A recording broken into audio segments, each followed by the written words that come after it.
Hello and welcome back to my channel. আশা করি সবাই ভালো আছো, সুস্থ আছো, অ্যাজ অলওয়েজ জাস্ট খুব খুব খুব আনন্দে আছো। তো আমি ক্লাস 10-এর রাজশেখর বসুর লেখা বাংলা ভাষায় বিজ্ঞান এর ওপর সম্পূর্ণ আলোচনা এবং কোশ্চেন আনসারও আপলোডেড হয়েছে। আজকে এটা 3 বা 4 নম্বর part, I really don't remember. তো একটু প্লিজ দেখে নিও। সবসময় আমি পার্ট নাম্বার অনুযায়ী ভিডিও আপলোড করি, তো তোমরাও চেষ্টা করো পার্ট নাম্বার অনুযায়ী সেগুলো ফলো করার।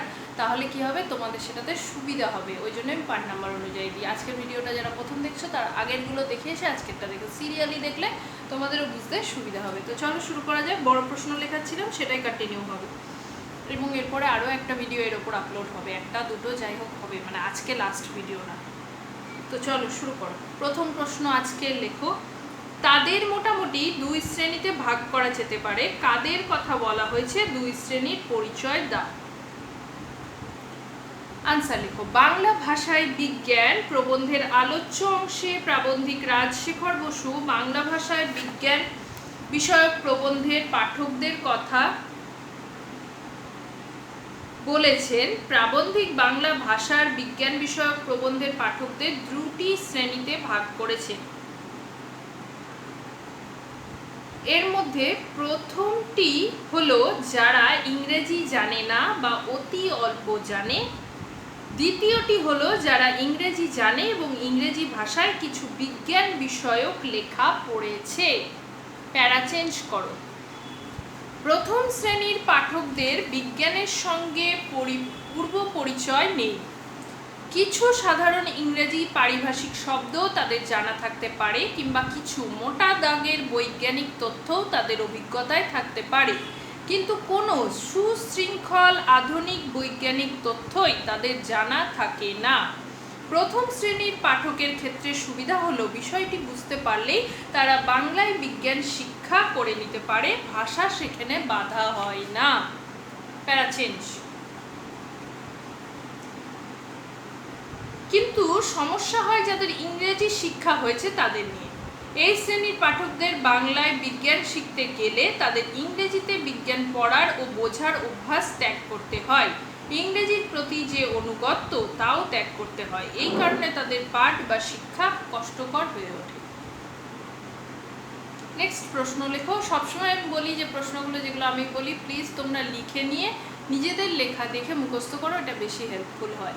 আর লেখার ক্ষেত্রে প্লিজ টেক্সট বইটা পাশে রেখো, কারণ আমি বেশিরভাগটাই টেক্সট বই বেস করেই লেখাই, তো লেখার ক্ষেত্রে স্পেলিংটা মিস্টেক হবে না। এরপরে অসুবিধা হলে অবশ্যই কমেন্ট সেকশন ওপেন থাকে, করো, আমি অবশ্যই আনসার দেবো। নেক্সট প্রশ্ন লেখো, যে লোক আজন্ম ইজার পড়েছে তার পক্ষে হঠাৎ ধুতি পরা অভ্যাস করা একটু শক্ত। বাংলা ভাষায় বিজ্ঞান প্রবন্ধ অবলম্বনে মন্তব্যটির তাৎপর্য আলোচনা করো।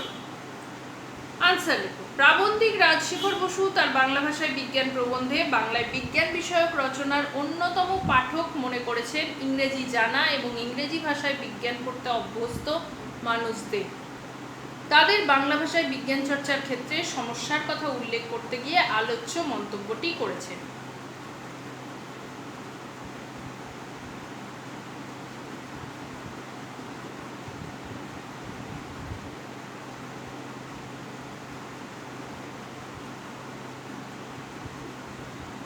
প্যারা চেঞ্জ করো। বাংলা ভাষায় বিজ্ঞান বিষয়ক রচনার পাঠকদের প্রাবন্ধিক 2টি শ্রেণীতে ভাগ করেছেন।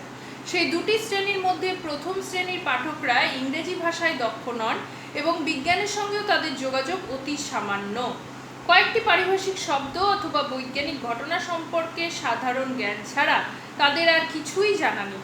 এদের ক্ষেত্রে বাংলায় বিজ্ঞান শেখার বিষয়টি কোনো সমস্যার নয়, কিন্তু সমস্যাটা হলো যাদের নিয়ে যারা ইংরেজি ভাষায় দক্ষ এবং তাতেই শিক্ষা গ্রহণ করেছেন, বাংলায় কিছু শেখার সময় এদের ইংরেজিতে শেখা জ্ঞান বাধা হয়ে দাঁড়ায়।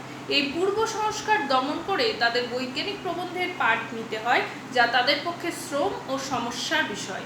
এই কাজটা আজন্ম ইজার করা লোকের হঠাৎ ধুতি পড়তে বাধ্য হওয়ার মতো। অত্যন্ত মনোযোগ ও আগ্রহের সঙ্গে মাতৃভাষা শিক্ষা করলে তবেই এই সমস্যার সমাধান হতে পারে। আচ্ছা, এক্ষেত্রে আমি একটা কথা বলবো, অনেক কিছু কথাই বা অনেক প্রশ্নের উত্তরই তোমাদের মনে হবে রিপিটেশন।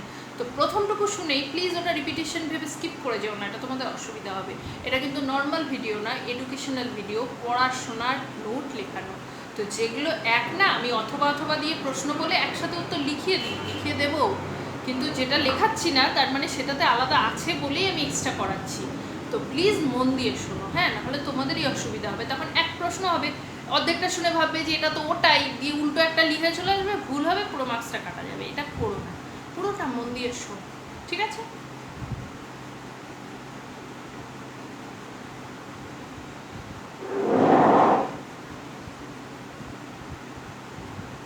নেক্সট প্রশ্ন লেখো, প্রীতির সহিত মাতৃভাষার পদ্ধতি আয়ত্ত করতে হয়। কোন শ্রেণীর পাঠক সম্পর্কে লেখকের মন্তব্য, তার এই মন্তব্যের কারণ কি? এই প্রশ্নের উত্তরটা দেখো অলমোস্ট আগের মতো, কিন্তু কেন লেখাচ্ছি, অতএব টুইস্ট আছে, ওই জন্যই লেখাচ্ছি। আনসার লেখো। রাজশেখর বসু তার বাংলা ভাষায় বিজ্ঞান রচনায় বাংলা বিজ্ঞান বিষয়ক রচনার সেই পাঠকদের কথা বলেছেন যারা ইংরেজি ভাষা জানেন। প্রাবন্ধিকের বক্তব্য অনুযায়ী বাংলা ভাষায় রচিত বিজ্ঞান বিষয়ক প্রবন্ধের পাঠক দুই শ্রেণীর। প্রথম শ্রেণীতে আছে ইংরেজি না জানা বা অল্প জানা পাঠকরা, এদের বিজ্ঞানের সঙ্গে কোনো পূর্ব পরিচয় নেই। এই শ্রেণীর পাঠকদের ক্ষেত্রে জ্ঞানের সীমাবদ্ধতা সমস্যা তৈরি করলেও ভাষা কখনো বাধা হয়ে দাঁড়ায় না, কারণ তারা বাংলা ভাষায় স্বচ্ছন্দ, বিষয়টিকে কেবল যথাযথভাবে বুঝে নিলেই হয়। কিন্তু যেসব পাঠক ইংরেজি জানে এবং ইংরেজি ভাষায় কম বেশি বিজ্ঞান পড়েছে, তাদের ক্ষেত্রে সমস্যাটা অন্যরকম। সে যখন কোনো বৈজ্ঞানিক রচনা পড়ে তখন তাকে পূর্ব সংস্কার অর্থাৎ ইংরেজির প্রতি পক্ষপাত বর্জন করতে হয়। আগে তাকে বাংলা ভাষাকে আন্তরিকভাবে আয়ত্ত করতে হয়।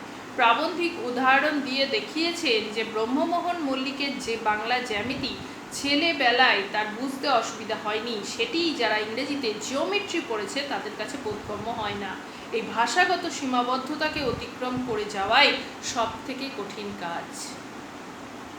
নেক্সট প্রশ্ন লেখো। এবার বুঝবে যে আমি একই হলে কিভাবে এক লিখিয়ে দিই। এই প্রশ্নটা পরপর চারটে আছে, কিন্তু চারটেকে আমি ক্লাব করে একটাই লেখাচ্ছি, কারণ এর উত্তর একটাই হবে। লেখো, বাংলা ভাষায় বিজ্ঞান শীর্ষক প্রবন্ধটিতে পরিভাষা রচনা প্রসঙ্গে লেখক যে বক্তব্য প্রকাশ করেছেন তা আলোচনা করো।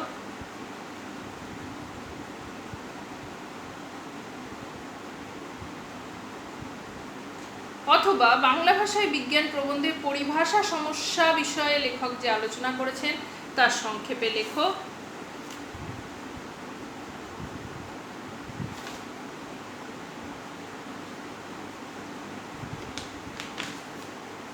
লেখো, আনসার লেখো। রাজশেখর বসু বাংলা ভাষায় বিজ্ঞান নামক প্রবন্ধে বাংলা ভাষার বিজ্ঞান চর্চার ক্ষেত্রে যেসব বাধার কথা বলেছেন তার মধ্যে অন্যতম হলো পারিভাষিক শব্দের অভাব। প্যারাচেঞ্জ। একবার বঙ্গীয় সাহিত্য পরিষদের সঙ্গে যুক্ত কয়েকজন বিদ্যোৎসাহী লেখক নানা বিষয়ে পরিভাষা রচনা করেছিলেন, কিন্তু যেহেতু তারা কাজটি একসাথে বসে করেননি, ফলে নতুন রচিত পরিভাষাগুলির মধ্যে সমতা ছিল না, একই বিষয়ের অনেকগুলি করে পরিভাষা তৈরি হয়েছিল। 1936 খ্রিস্টাব্দে কলকাতা বিশ্ববিদ্যালয়ে নিযুক্ত পরিভাষা সমিতি জ্ঞান বিজ্ঞানের বিভিন্ন শাখার মানুষদের একত্রিত করে পরিভাষা সংকলন তৈরি করতে পেরেছিল। এই সংকলনটি অনেক বেশি নির্ভরযোগ্য ও যথাযথ, তবে সংকলনটি আরও বিস্তৃত হওয়া প্রয়োজন বলে প্রাবন্ধিকের মনে হয়। যতদিন উপযুক্ত বাংলা পরিভাষা তৈরি না হচ্ছে ততদিন ইংরেজি শব্দকেই বাংলা বানানে লিখে চালানো ভালো হবে বলে লেখক মনে করেছেন। পারিভাষিক শব্দ বাদ দিয়ে বিজ্ঞান বিষয়ক রচনা সম্ভব নয়। আবার পরিভাষা তৈরির সময় বিজ্ঞান আলোচনার যে নিজস্ব রচনা পদ্ধতি রয়েছে সেদিকেও খেয়াল রাখতে হবে। কিন্তু সবার আগে প্রয়োজন জ্ঞান বিজ্ঞানের বিভিন্ন শাখাগুলির থেকে সাহায্য নিয়ে সকলে মিলে নতুন পরিভাষা গড়ে তোলা। এই প্রশ্নটা খুব ইম্পর্টেন্ট, কিন্তু হ্যাঁ, মার্ক করে রাখতে পারো। নেক্সট প্রশ্ন, এটাও খুব ইম্পর্টেন্ট, এটাও মার্ক করতে পারো, তবে আগেরটা বেশি ইম্পর্টেন্ট। পরিভাষা রচনার ক্ষেত্রে বঙ্গীয় সাহিত্য পরিষদ ও কলকাতা বিশ্ববিদ্যালয়ের অবদান বিশদে লেখো।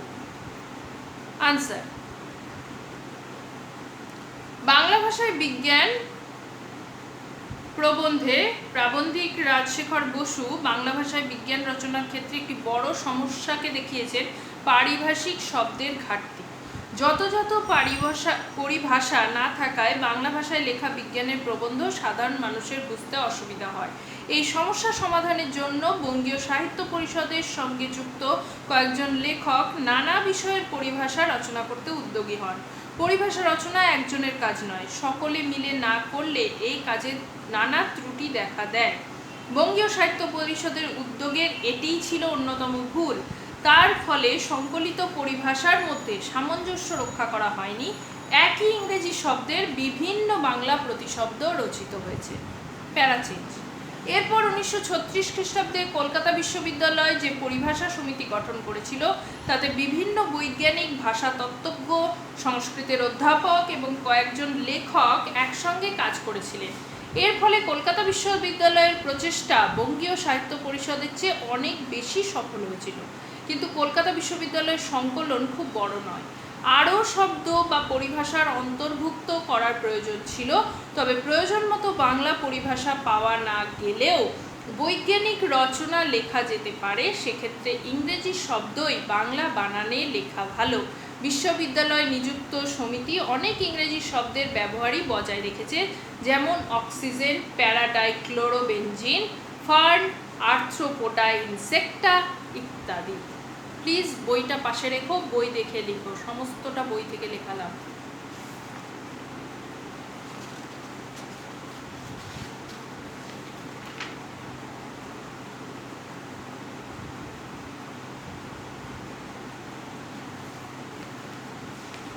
নেক্সট প্রশ্ন লেখো, পাশ্চাত্য দেশের তুলনায় এদেশের জনগণের বৈজ্ঞানিক জ্ঞান নগণ্য, লেখকের এমন মন্তব্যের কারণ কি?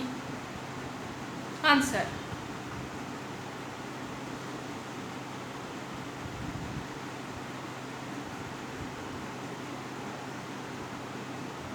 বাংলা ভাষায় বিজ্ঞান প্রবন্ধে বাংলা ভাষায় বিজ্ঞান যারা পড়েন তাদের স্বরূপ নির্ণয় করতে গিয়ে লেখক রাজশেখর বসু বৈজ্ঞানিক প্রবন্ধের পাঠকদের দুটি শ্রেণীতে ভাগ করেছেন। প্রথম শ্রেণী যারা ইংরেজি জানেন না বা খুব অল্প জানেন, এবং দ্বিতীয় শ্রেণী যারা ইংরেজি জানেন এবং ইংরেজি ভাষায় কিছু বিজ্ঞান বিষয়ক বইও পড়েছেন। তিনি বলেছেন, পাশ্চাত্যের মানুষের তুলনায় এদেশের মানুষের বৈজ্ঞানিক জ্ঞান নগণ্য। প্যারাচিঞ্জ। বিজ্ঞানের প্রাথমিক বিষয়গুলি পরিচয় না থাকলে কোনো বৈজ্ঞানিক প্রবন্ধ বোঝা সম্ভব নয়। ইউরোপ আমেরিকায় পপুলার সায়েন্স লেখা খুব সহজ, কারণ সাধারণ মানুষ অনায়াসে তা বোঝে। কিন্তু আমাদের দেশের সামাজিক পরিস্থিতি এতটা সহজ নয়। এখানে বয়স্কদের জন্য যা লেখা হয় তাও প্রাথমিক বিজ্ঞানের মতো গোড়া থেকে না লিখলে তাদের বোঝাবার মতো সহজ হয় না। বাংলা ভাষায় যারা বিজ্ঞান বিষয়ক লেখালেখি করেন তাদের জনপ্রিয়তা পেতে গেলে এই বিষয়গুলি মনে রাখতে হবে। বিজ্ঞান শিক্ষার বিস্তার ঘটানোর প্রয়োজনীয়তা বোঝাতে গিয়ে প্রাবন্ধিক এই কথাগুলো বলেছেন। মনে রাখা দরকার যে বিজ্ঞান শিক্ষার প্রসার যথাযথ না হলে বিজ্ঞান বিষয়ক সাহিত্যের বিকাশ ঘটাও সম্ভব নয়। ঠিক আছে, নেক্সট লেখো।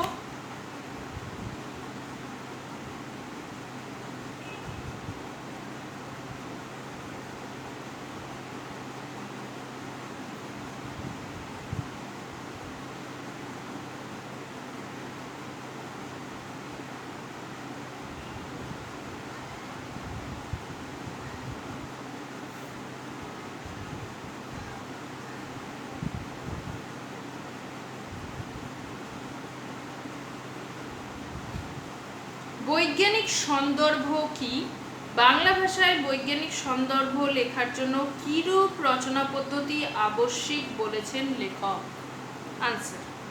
প্রাবন্ধিক রাজশেখর বসু রচিত বাংলা ভাষায় বিজ্ঞান প্রবন্ধে আমরা বৈজ্ঞানিক সন্দর্ভ শব্দ দুটি পেয়েছি। বিজ্ঞান সংক্রান্ত প্রবন্ধ বা গ্রন্থকে বলা হয় বৈজ্ঞানিক সন্দর্ভ। আমি এটা ওয়ার্ড নোট লেখাবার সময় লিখিয়েছি, আমার আগের ভিডিওতে আছে, যারা দেখোনি দেখে নাও। এই জন্যই আমি বলি যে এগুলো কিন্তু ওয়ার্ড নোটগুলো খুব ইম্পর্টেন্ট, কারণ ওয়ার্ড মিনিংগুলো 1 নম্বরে পার্ট কোশ্চিনে আসে, দেখলে এসছে, এর জন্য বলি। প্যারাচিঞ্জ। বাংলা ভাষায় বৈজ্ঞানিক সন্দর্ভ রচনার ক্ষেত্রে সবার প্রথমে দেশের পাঠকদের বৈজ্ঞানিক জ্ঞান কতদূর সে সম্পর্কে জানতে হবে।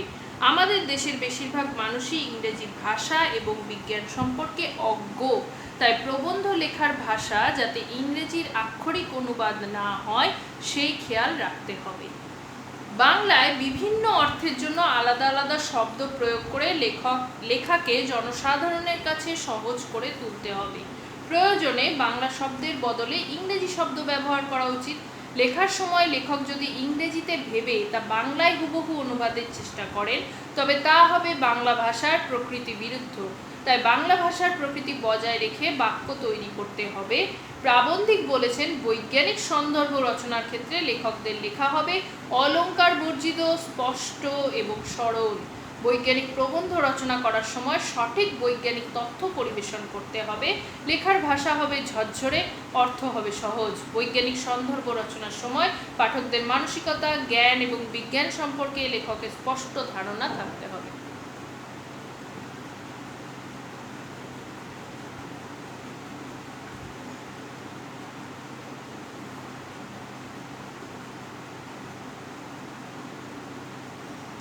আচ্ছা, এই যে যদি আসে তখন বৈজ্ঞানিক সাহিত্য রচনা সুসাধ্য হবে। কোন প্রসঙ্গে প্রাবন্ধিকের এই মন্তব্য? কিভাবে বৈজ্ঞানিক রচনা সুসাধ্য হবে বলে তিনি মনে করেন? যে আনসারটা লেখালাম সেম কোয়েশ্চেন আনসারই এটা হবে। এবার আর একটা লেখো, এই দোষ থেকে মুক্ত না হলে বৈজ্ঞানিক সাহিত্য সুপ্রতিষ্ঠিত হবে না। কোন দোষের কথা বলা হয়েছে? এ প্রসঙ্গে প্রাবন্ধিক যে নির্দেশগুলি তুলে ধরেছেন তা লেখো। তো এটা একটু ঘুরিয়ে হবে, ওই জন্য লেখাচ্ছি আমি। আগেরটা এক হবে বলে দিলাম, এটা একটু আছে টুইস্ট।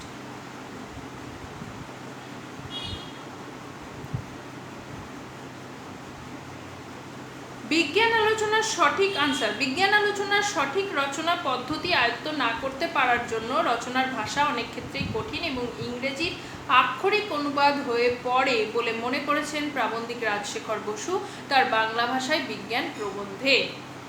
এই দোষের কথাই এখানে বলা হয়েছে। প্যারাচেঞ্জ, বৈজ্ঞানিক সাহিত্যকে যথাযথ হতে হলে সঠিক রচনা পদ্ধতি আয়ত্ত করা অত্যন্ত জরুরি। অনেকেই মনে করেন যে ইংরেজিতে এক একটি শব্দ যেরকম বিভিন্ন অর্থে ব্যবহৃত হয় বাংলা প্রতিশব্দের ক্ষেত্রেও তাই হওয়া উচিত। এজন্য তারা অনেক সময় অদ্ভুত অদ্ভুত শব্দ প্রয়োগ করে থাকেন। লেখক এরকম কয়েকটি শব্দের উদাহরণ দিয়েছেন, যেমন ইংরেজি সেন্সিটিভ শব্দটি নানা অর্থে চলে, যেমন sensitive person, sensitive wound, sensitive plant, sensitive balance, sensitive photographic paper ইত্যাদি। কিন্তু প্রাবন্ধিক রাজশেখর বসুর মতে বাংলায় অর্থভেদে বিভিন্ন শব্দই প্রয়োগ করা উচিত, যেমন অভিমানী, ব্যথাপ্রবণ, উত্তেজী, সুবেদী, সুগ্রাহী ইত্যাদি। সেন্সিটাইজড পেপার এর অনুবাদ স্পর্শকাতর কাগজ করলে তা অত্যন্ত উৎকট হবে, কিন্তু সেটাও কেউ কেউ লিখে থাকে। অথচ এর বদলে সুগ্রাহী কাগজ লিখলে ঠিক হয়। তোমরা যখন এই আনসারটা লিখবে বইটা প্লিজ পাশে রেখে লেখো, নাহলে স্পেলিংগুলো সব ভুল লিখবে। বই থেকে লেখো, সমস্তটাই বইয়ে আছে। অনেক লেখক তাদের বক্তব্য ইংরেজিতে ভাবেন এবং যথাযথ বাংলা অনুবাদে তা প্রকাশ করার চেষ্টা করেন। এতে রচনা আরও উৎকট হয়ে যায়। The atomic engine has not even reached the blue print stage এর বাংলা যদি করা হয় পরমাণু ইঞ্জিন নীল চিত্রের অবস্থাতেও পৌঁছায়নি। এই অনুবাদ বাংলা ভাষার প্রকৃতির সঙ্গে মিলবে না। অথচ পরমাণু ইঞ্জিনের নকশা এখনো পর্যন্ত প্রস্তুত হয়নি, এই অনুবাদে বাক্যের অর্থ অনেক সরল হয়ে যায়। When sulfur burns in air, the nitrogen does not take part in the reaction. যখন গন্ধ খাওয়ায় পড়ে তখন নাইট্রোজেন প্রতিক্রিয়ায় অংশগ্রহণ করে না। এরকম ইংরেজির থেকে বাংলায় হুবহু নকল না করে নাইট্রোজেনের কোনো পরিবর্তন হয় না লিখলে বাক্যটিতে বাংলা ভাষার নিজস্ব প্রকৃতি বজায় থাকে এবং তা সাধারণ মানুষের কাছে বোধগম্য হয়। ঠিক আছে, আজকের মতো ভিডিওটা এখানেই শেষ করছি, কিন্তু আরও বেশ কিছু প্রশ্নোত্তর হবে। মোস্ট প্রবাবলি একটা বা দুটো ভিডিও আর এই চ্যাপ্টার থেকে হবে। ঠিক আছে, তোমরা তো পার্ট দেখেই নেবে, তো পার্ট অনুযায়ী ফলো করো। যদি আমার ভিডিওগুলো ভালো লাগে, তোমাদের কাজে লাগে, প্লিজ চ্যানেলটাকে লাইক, শেয়ার অ্যান্ড সাবস্ক্রাইব করো এবং কমেন্টে জানিও কেমন লাগছে, আর কি ধরনের প্রশ্ন হলে বা কোন টপিকের ওপর হলে তোমাদের ভালো লাগবে। তো চলো, আজকের ভিডিওটা এই পর্যন্ত। দেখা হবে নেক্সট দিন নতুন একটা ব্লগের সাথে। ততক্ষণ ভালো থেকো, সুস্থ থেকো, আনন্দ থেকো। টাটা।